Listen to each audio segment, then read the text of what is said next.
Tiga.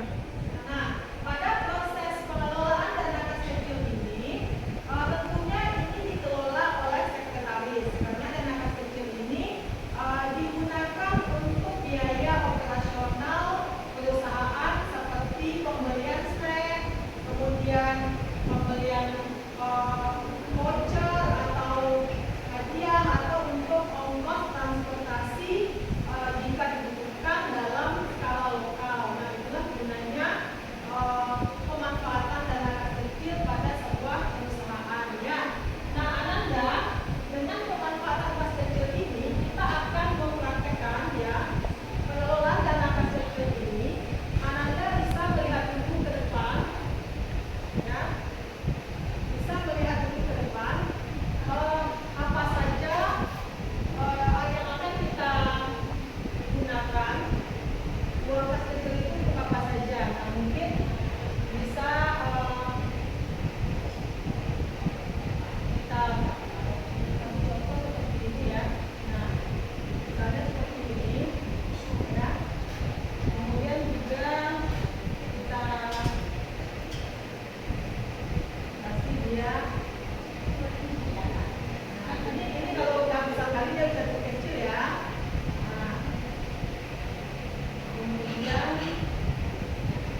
3.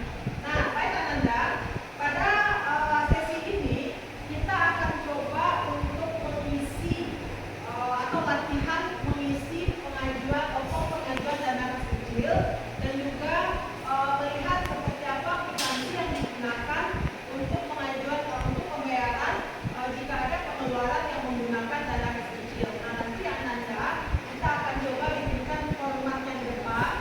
Ananda juga bisa mencari informasi apakah di internet tentang cara atau contoh pengisian dana kas kecil. Nanti kita akan praktekkan di depan. Bisa ya? Oke. Nah, sekarang coba Ibu contohkan. Ini form pengajuan dana kas kecil ya.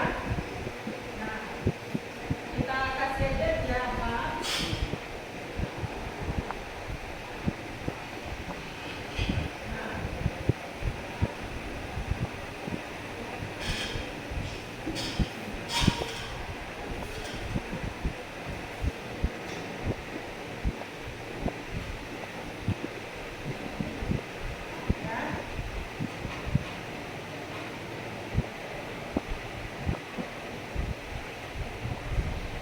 Pengajuan dana kas kecil. Nah, di sini adalah dana untuk bagian.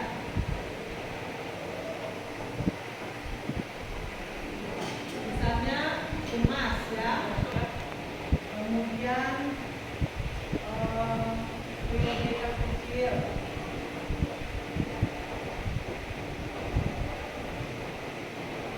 Kemudian saldonya berapa. Nah, nanti kamu bisa bebas menentukan saldonya berapa ya. Keterangan jumlah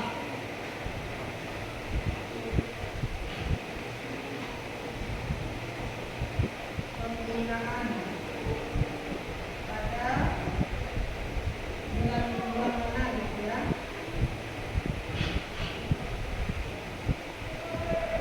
Ini totalnya berapa disetujui oleh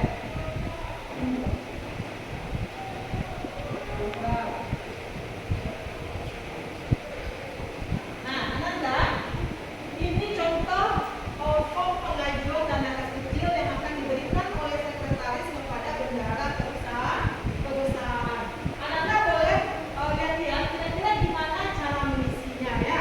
Nah, setelah itu Ibu juga meminta Ananda siapa yang nanti yang bisa untuk membuatkan contoh kwitansi pengeluaran dana kas kecil di depan. Ya, Ibu tunggu, silakan Ananda diskusi dulu dengan teman sebelahnya agar nanti bisa kita lihat seperti apa contoh pengisian dana kas kecil dan juga pembuatan kwitansi pengeluaran dana kas kecilnya. Bisa ya? Silakan didiskusikan dulu, nanti minta 1 atau 2 orang untuk ke depan. Silakan. Nanti kan 3.